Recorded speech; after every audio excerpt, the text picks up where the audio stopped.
What if I told you that thousands of seniors in their 60s and 70s who followed a simple 30-second morning scalp routine experienced measurable reductions in hair shedding within just a few weeks, something many people assume is impossible after 60?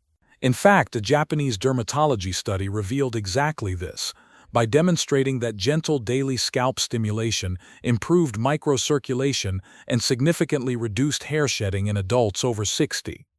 And these results give hope, because hair thinning after 60 is not just physical. It chips away confidence as hormones change, circulation slows, and follicles receive less care than they once did. Many fear that once it starts, nothing can be done. But with the routine explained in this episode, it can be reversed. Welcome back to the Senior Health Podcast. Today, we are exploring why hair loss accelerates after 60, and how one simple 30-second morning routine helps protect hair strength and confidence at home. And as always, Japan's oldest doctor is guiding us.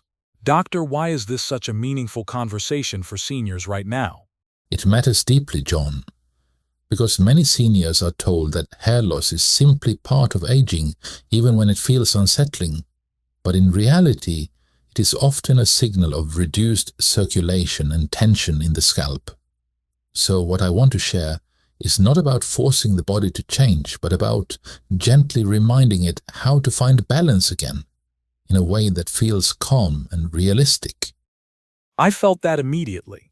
Just before we started recording, I was reviewing research from the Cleveland Clinic showing that reduced scalp blood flow and chronic tension are closely linked to follicle miniaturization in older adults. And reading that, I kept thinking about how quietly this happens for seniors, long before anyone connects the dots or talks about it openly. Yes, and that quiet progression is what makes it so powerful to address. Small daily signals can remind the body how to maintain itself even later in life. So before we begin, comment A1 if hair thinning is something you have noticed, even slightly, over the past few years. Because many seniors feel alone in this, but you are not. I hear from so many seniors that the hair loss feels almost sneaky, like it starts quietly in the shower or on the pillow, and then suddenly feels harder to ignore. That quiet pattern tells us a lot. After 60, the scalp does not suddenly fail. It slowly becomes less supported. Circulation eases off, tension settles in, and the signals that keep hair anchored grow weaker over time. What seniors notice all at once has usually been building for years. That makes it feel less frightening somehow. It turns hair loss from a shock into something that finally has an explanation. Yes, and understanding that difference changes how we respond. Many seniors think the answer is to push harder with stronger products or more brushing. But an aging scalp does not need force. It needs consistency and calm signals that say, you are safe, you are supported. That framing feels kinder and honestly more realistic for seniors. And this is where things become very practical, because there is one common morning habit that seems harmless, yet quietly interrupts that support before the day even begins. That catches my attention right away. When you say a morning habit, what should seniors start noticing as soon as they wake up? Let me explain it gently. Many seniors wake up and rush straight into fixing their hair, brushing quickly or pulling to make it look right. In that first fragile moment, the scalp is stiff, dry, and least prepared for tension. That small rush sends a message of stress instead of support. That feels uncomfortably familiar. It sounds like something seniors do automatically without realizing the impact. Yes, and I hear that a lot in seniors. Hair is weakest when it is dry and just waking up, and the scalp has not yet softened or received blood flow. When tension is applied too early, follicles that were already uncertain let go more easily. This is not dramatic damage. It is quiet encouragement to shed. That makes the timing feel just as important as the habit itself. Exactly. Seniors often believe they are helping by being thorough or efficient, but the scalp reads urgency as danger, especially later in life. Over time, that repeated signal changes how long hair chooses to stay. It is surprising how something so small can repeat itself every single morning. And that repetition is what matters most. This habit happens daily, often without thought, and that is why its negative effect is so powerful. The body listens closely to what we do first thing each day. Those first signals tend to set the tone for everything that follows. That really shifts how I think about mornings and hair care. And there is very clear data that supports this, John. A Japanese study from the Tokyo Metropolitan Institute of Gerontology followed adults over 60 and found that daily repeated scalp tension, even mild tension applied each morning, was associated with a significantly higher rate of hair shedding over time. What stood out was that the strongest predictor was not how hard the scalp was stressed, but how often and when. Morning stress had a measurable impact because circulation and tissue flexibility are lowest at that time of day. That's striking, because it means what feels like a harmless rushed habit in the morning can quietly shape the scalp's health for years without anyone ever realizing it.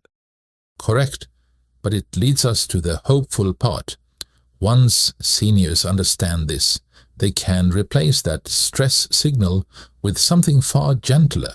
Short, calm routines can protect follicles better than force ever could, and that difference changes outcomes over time. That opens a door for a different approach. How do seniors begin shifting from urgency to something gentler without feeling like they are doing less? Well, let me explain it this way. Seniors often believe effort equals effectiveness, so they assume more pressure or more time must mean better results. But the aging scalp responds differently than it did decades ago. Short, gentle routines work because they restore circulation and signaling without triggering stress responses. The key here is that calm consistency tells the follicles they are supported, not under attack. That reframes so much of what seniors have been taught. It sounds like doing less, but actually doing it more wisely. Yes, and that misunderstanding causes a lot of frustration. Aggressive treatments can increase inflammation and microtension in the scalp, which shortens the growth phase of hair. Gentle routines do the opposite by improving blood flow and relaxing the tissue that surrounds each follicle. Over time, that creates an environment where hair feels safe to stay. That idea of safety keeps coming up, and it feels emotionally true for seniors. Precisely.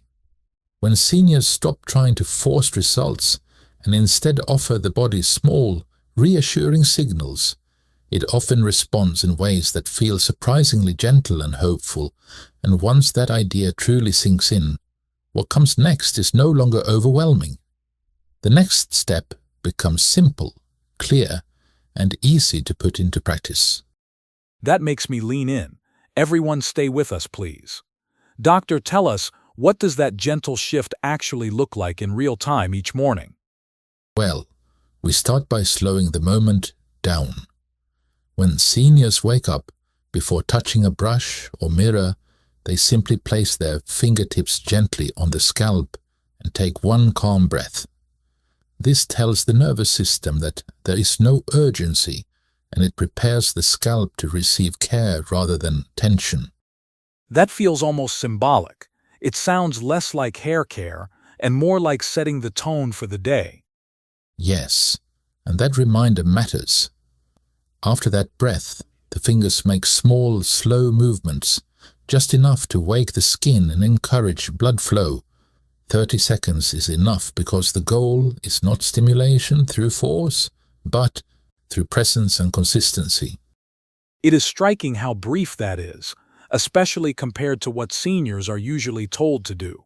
Can you explain to us what this movement exactly looks like so that seniors can try it themselves at home? Of course I can. We begin very simply. Seniors bring both hands to the sides of the head, resting them gently above the ears with the fingers relaxed and naturally spread. The hands are there to hold the scalp itself, not to rub the hair. From there the touch becomes steady but light, just enough so the skin moves together with the hands. Now slowly you guide the scalp a small distance forward and then back, almost as if you are loosening a tight fabric. After a few breaths, those same movements can soften into small, unhurried circles. There is no rush. You are watching for warmth, softness, or a sense of ease to appear. That sounds doable for every age. We do this for 15 seconds? Correct. And then for the next 15 seconds, without changing the pace, one hand shifts toward the forehead, just behind the hairline, while the other rests near the back of the head. With the hands placed this way, the scalp is gently guided forward and backward between them, followed by a brief pause to breathe. Many seniors notice this reaches areas that have felt still or guarded for a long time. Okay. In this way we have covered the whole head. We did, and what matters most is restraint. If the scalp feels tight, the movement becomes smaller, not stronger. Even half a minute of calm, deliberate motion is enough to begin supporting circulation. When done this way, confidence grows naturally, and the scalp often continues to feel warm or lightly pulsing even after the hands are removed. Those sensations tell us the tissue is beginning to respond. That really reframes everything. It takes the pressure off doing more and instead puts the focus on how you show up in that moment. It feels less like a routine to get through and more like a conversation with the body. Of course, the scalp does not measure effort by time, it measures quality of signal. When touch is calm and intentional, circulation improves without triggering inflammation or stress responses. That helps explain why so many longer routines end up feeling exhausting instead of supportive. And here is the part many seniors overlook. What happens beneath the skin during those 30 seconds matters more than the movement itself. Circulation shifts, tension softens, and the follicle environment changes almost immediately. That makes me curious about what is actually changing inside the scalp when seniors do this. Yes, and that curiosity is important. Once seniors understand what that brief routine is doing inside the scalp, its simplicity begins to feel comforting rather than insignificant. The body often responds quickly when it finally receives the right kind of signal, and that is where the real story begins. I want to understand that better. What exactly is happening inside the scalp during those 30 seconds that makes such a difference? Well, what I often notice first is a change in temperature and softness. In those 30 seconds, gentle touch widens tiny blood vessels just beneath the scalp, allowing more oxygen and nutrients to reach each follicle. At the same time, the nerves calm, which lowers stress signals that tell hair to let go. The scalp shifts from guarded to receptive. That feels almost like the scalp is being invited rather than pushed. It makes the biology feel personal, not mechanical. Yes, and that personal element matters. When circulation improves, growth signals last a little longer, and follicles are less likely to enter shedding too soon. Over time, that repeated message changes how the scalp behaves day after day. Nothing dramatic happens at once, but something important begins to stabilize. That slow stabilization feels reassuring for seniors who worry they missed their chance. Exactly. The body prefers quiet consistency over sudden intervention, especially later in life. And this is where patience becomes part of the medicine. The first changes seniors notice are not always in the mirror, but in how the scalp feels and how shedding softens. Those early signs tell us the process is working. That makes me wonder what seniors usually notice first when they stay consistent for a few weeks. That's a thoughtful question, John, because the first changes are rarely visual. After a few weeks, the shift often shows up in how the morning feels. Seniors tell me the scalp no longer feels guarded or tense, and washing their hair brings less worry. The body begins to expect care instead of strain, and that quiet shift alone starts to change how the whole system behaves. That emotional change feels just as important as anything physical. It sounds like fear loosening its grip before results appear. Yes, and that easing has biological meaning. When the body feels calmer, stress hormones decline, and blood flow becomes more reliable. Over time, seniors often notice fewer strands left behind during washing or brushing. Hair feels a bit more secure, even if it looks the same at first. That quiet reassurance seems like it could keep seniors going instead of giving up. Exactly. Early progress does not arrive with fanfare. It shows up quietly in familiar sensations and small shifts in routine rather than in the mirror. And this is what I want listeners to hold on to. Those subtle signs are gentle invitations to keep going, not standards to measure themselves against. They are the body's way of responding to consistency, not perfection. That framing feels relieving. How can seniors hold on to that mindset on days when the routine feels easy to skip or imperfect? Well, let me explain it the way I share it with my own patients.